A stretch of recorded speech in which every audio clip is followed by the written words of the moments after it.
굿모닝, 굿나잇, 10분 아침 묵상 잠자리 생각, 성령과 동행하는 삶 20번째, 사도행전 20장, 자네 정말 그 길을 가려나? 입니다. 사도행전 20장 22절, 보라, 이제 나는 성령에 매여 예루살렘으로 가는데 거기서 무슨 일을 당할는지 알지 못하노라.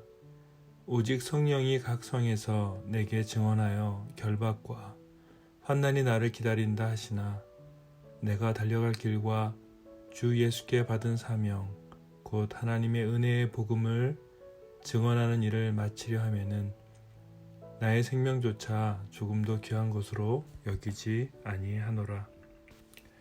오늘 본문은 사도 바울이 자신이 고난을 받을 것을 알고도 예루살렘으로 향하는 모습을 보게 됩니다. 바울은 에베소에서 3년간 사역하고 예루살렘으로 올라가려고 했습니다. 그곳을 갔다가 로마로 가는 것이 하나님의 뜻으로 생각을 했던 것 같습니다. 사도행전 19장 21절을 보면 이 일이 있은 후에 바울이 마게도냐와 아가야를 거쳐 예루살렘으로 가기로 작정하여 이르되 내가 거기 갔다가 후에 로마도 보아야 하리니 하고 라고 기록되고 있습니다.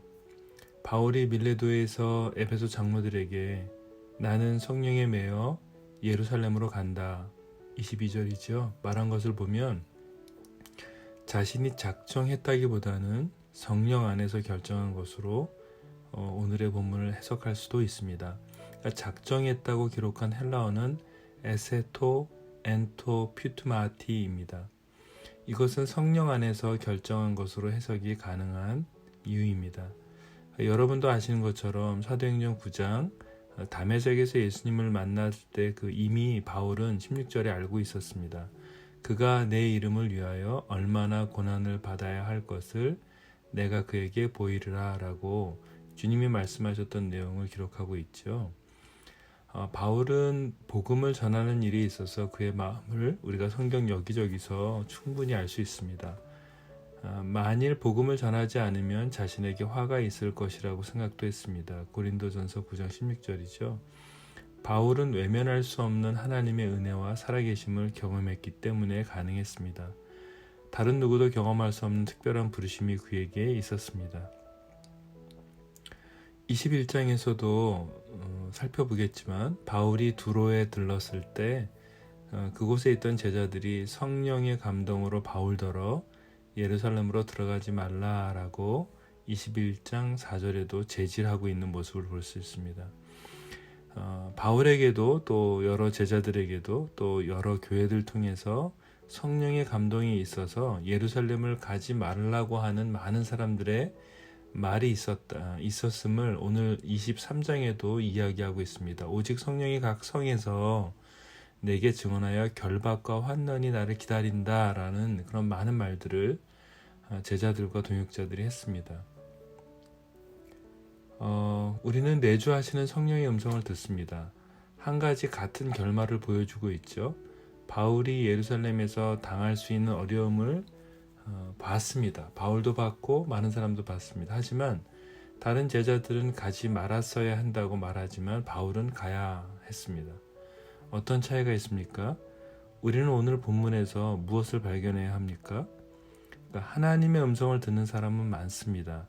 하나님의 음성을 듣는 것이 중요하지 않다는 것입니다. 하나님의 음성을 들었다면 따르는 것이 중요하고 그가 제자인 것입니다. 참된 제자는 그 음성에 순종해야 합니다. 듣는 것은 중요하지 않습니다. 바울이 이것이 가능할 수 있었던 것이 있습니다. 그 이유는 딱 하나입니다. 성령으로 충만했습니다. 성령이 충만한 그 바울은 만약에 오늘도 여러분과 제가 성령 충만하지 않으면 오늘 지금 성령께서 나를 돕지 않으면 우리는 베드로같이 예수님께 혼날 수 있습니다. 베드로처럼 주님께서 말씀하시는 거 사단아 내 뒤로 물러가라 라는 말씀을 우리는 듣게 될 수밖에 없는 연약한 사람들이죠. 하나님의 음성을 듣는 삶은 순종, 청종하는 것입니다. 제가 여러분 유튜브에 올려놓은 하나님의 음성을 듣는 삶 시리즈를 다시 들어보시면 아주 조금 도움이 되실 것입니다. 예수님도 십자가를 지셔야 하는 것을 아셨고 감람산에서 아버지 하나님께서 말씀하셨던 것 그래서 여러분 기억하시죠? 바울도 마찬가지입니다. 바울은 자신이 감당해야 할 십자가가 무엇인지 알았고 그것을 감당하도록 성령 충만한 삶을 놓치지 않도록 노력했습니다. 예수님도 마찬가지죠. 성령과 동행하는 삶이란 성령 하나님이 말씀하신 것을 청종하는 삶입니다. 성령 충만한 삶이란 하나님이 말씀하신 것을 청종하는 삶인 것입니다. 여러분 말씀이 좀 부담되고 거북하시고 불편하시죠? 맞습니다. 동일한 하나님의 음성이 있지만 결국 우리는 선택을 해야 합니다. 성령 하나님이 예루살렘에서 당한 고난을 피하도록 말씀하셨다고 생각하는 사람이 있는가 하면 고난이 있지만 그 길을 가야 하는 바울과 같은 사람이 있습니다. 하나님의 음성을 들었기에 결정을 번복할 수 없다는 사람들도 저는 보았습니다. 분명히 죄인데 하나님의 음성을 들었다고 해서 다수가 들었다고 해서 죄라 하더라도 그 결과는 따라야 한다는 잘못된 사람들도 저는 본 적이 있습니다. 죄를 미워하시는 하나님이신데 말입니다. 우리는 하나님의 음성조차도 자신이 원하는 것을 지켜내기 위해서 사용합니다. 죄를 기반으로 하고 있어도 하나님이 말씀하신 것처럼 주장하는 연약한 인간이죠. 그래서 우리는 성령이 도우시지 않으면 어느 누구도 그 길을 가지 않습니다. 아니, 갈 수 없습니다. 기독교 신앙인으로 우리가 사회와 나라와 국가의 영향력을 잃어버리는 이유는 이것입니다. 침묵합니다. 말하지 않습니다. 성령이 말씀하신 것이지만 결국 자신의 입장에서 결정하고 자신이 원하는 것을 선택합니다. 무서운 일이죠.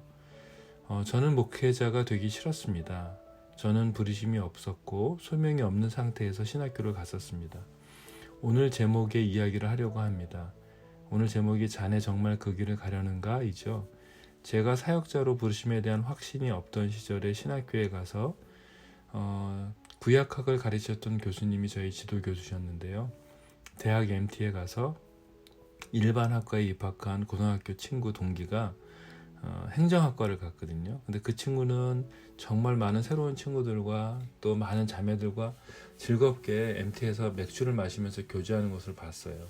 하지만 저는 MT에 가서 기도회를 했습니다. 신학과였기 때문에. 하지만 신학교에서 부르심이 명확하지 않은 그 친구들이 모이게 됐어요. 서로 끌리게 됐죠. 수업이 마치면 학교를 벗어나 시내에 들어가서 신학과 선배들이 찾을 수 없는 아주 카페 구석으로 들어가서 남자 신학생 3명이 몰래 맥주도 마시고 담배도 피웠던 그런 시간들이 있었습니다. 물론 그 중에 2명은 모두 바로 목회자가 되었습니다. 저만 학교를 그만뒀습니다. 그 방황의 시간이 시작됐던 것이죠. 그때 담당 교수님께서 제가 자퇴서를 내기 전에 그분께 가서 이제 지도교수의 사인이 있어야 되니까 올라갔어요, 방에. 그랬더니 그분이 저를 위에서 앉혀놓고 무릎을 꿇고 저에게 기도를 해주셨어요. 근데 그때 그분이 저에게 기도하시기 전에 저에게 하셨던 말씀들이 2가지가 있었습니다. 하나는 이런 말씀하셨어요. 자네 정말 그 길을 가려는가? 자네는 반드시 다시 돌아오게 될 거야 라고 말씀하셨어요. 결국 30년이 훨씬 지나서 지금 저는 목사와 선교사로 사역을 하고 있습니다. 그 교수님 말씀이 맞았죠. 시간이 지나 제게 기도를 해주셨던 그 교수님이 책을 쓰셨는데 그 제목이 자네 정말 그 길을 가려나 였습니다. 복음의 본질을 너무 진지하게 전하시는, 그래서 일반 학과 학생들도 학교 전체 채플 예배 시간이 있을 때 그분의 설교는 모두 경청할 정도로 설교의 깊이와 진정성이 대단했습니다. 성령 하나님의 놀라운 기름 부으심이 있는 설교였던 것 같아요. 교수님은 저를 기억하지 못하시겠지만 저는 그분을 평생 기억하고 있습니다. 김남준 교수님이란 분이신데요. 이분은 제게 자퇴서를 쓰기 전에 한 가지를 저에게 부탁하셨었어요. 시편 119편을 좀 써서 제출하라고 말씀하셨어요. 제게 좀 더 시간을 가질 것을 요청하신 것이었는데 저는 시편 119편을 쓰지 않고 그냥 자퇴를 하게 되었습니다.